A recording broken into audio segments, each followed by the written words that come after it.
They told him the undersea station had been decommissioned after a minor quake. But when Jonah dove, everything looked untouched. Lights still flickering, doors ajar, power humming low. He descended level by level, brushing past rusted monitors and algae-coated walls until he found the audio logs. Thousands of hours, all of them singing, no lyrics, just a harmony of low, mournful tones that made his ribs ache like they were vibrating. A choir, beautiful, terrible. As he rewound the final tape, he heard something new, his own voice layered in the chorus. He ripped off his headset. Still singing, not in his ears, in his bones. His pressure gauge flickered. Alarms silent. The station wasn't just old, it was hollow. Something massive had coiled around it from the outside, pressing against the walls like a womb. It wasn't monitoring sonar. It was keeping something asleep. And now that he'd listened, it knew he could hear it.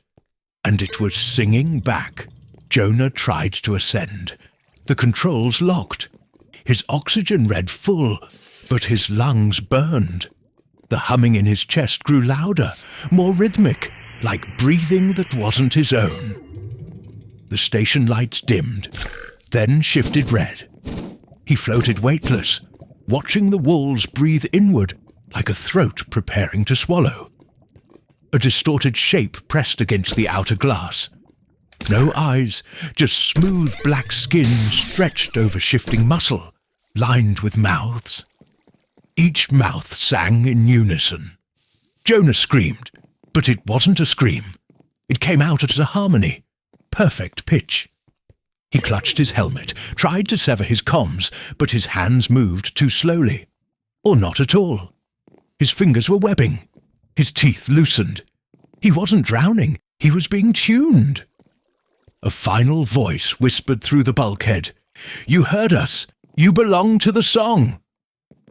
And somewhere above, the sea split. Something vast opened its mouth, and the world began to listen. 6 days later, a rescue sub descended. They never found Jonah, just the station, intact but wrong. It was bigger than before, deeper, warped, as if it had grown. The dive team entered with tethered suits. Inside, the walls were wet with something like breath, a heat they couldn't explain. Then came the singing, faint at first, but layered. Familiar voices. One diver froze. "That's my daughter!" Another screamed, "My grandfather's hymn! I've never recorded that!" They turned back, but the entrance was gone. The station had closed.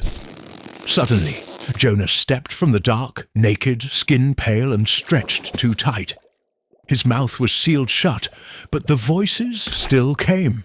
A chorus bursting from his chest, hundreds layered into one. Behind him, through the glass, an eye opened. Not a creature, a consciousness.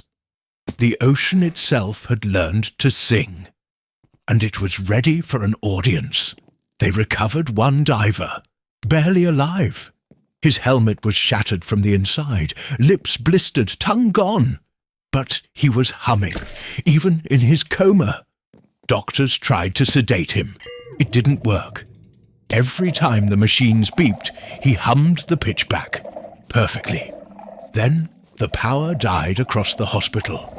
And from every speaker, every monitor, even unplugged ones, the choir returned. Security saw him stand unaided, eyes white, mouth still sealed. But his chest, it rippled. They said it looked like lungs behind skin trying to breathe through him. Then he spoke, only once. A whisper that shook the tiles loose. "You let us in." And outside, along every coastline, whales breached in unison. But they weren't singing. They were echoing something older. Across the world, the song spread. Boats drifted ashore with crews missing tongues. Buoys broadcast no coordinates, only melody. Deep-sea cables pulsed like veins, humming into the land. Governments sealed oceans. Still, rain carried the tune. People dreamed of the trenches, woke up soaked, humming. In Tokyo, a choir of schoolchildren stood at once, faces blank, and sang a note no instrument could match. Glass broke for miles. In Texas, a farmer opened a well and found it singing his wife's lullaby. She'd been dead 20 years. All over the world, people began disappearing into the sea. Voluntarily. Some walked in, others danced. And Jonah? Jonah stood at the edge of a coral cliff where no coral had ever grown. His skin translucent, his body swelling with sound. He raised one hand, and beneath the waves something immense answered. Jonah lifted his hand, and the ocean lifted with it. A tidal wall rose, not water, but shape, something vast and bone-silent, a form so large it couldn't be seen all at once. It wasn't a god. It was a frequency, a living vibration too old for names, too wide for worship. The choir had never been voices. It had been an infection.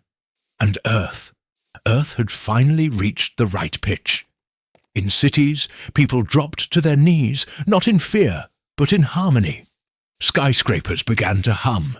Bridges sang like harps. The planet itself resonated. Jonah's body collapsed, no longer needed. His consciousness had been uploaded into the depth, not into a machine, into the water. The sea itself became his voice. The stars dimmed.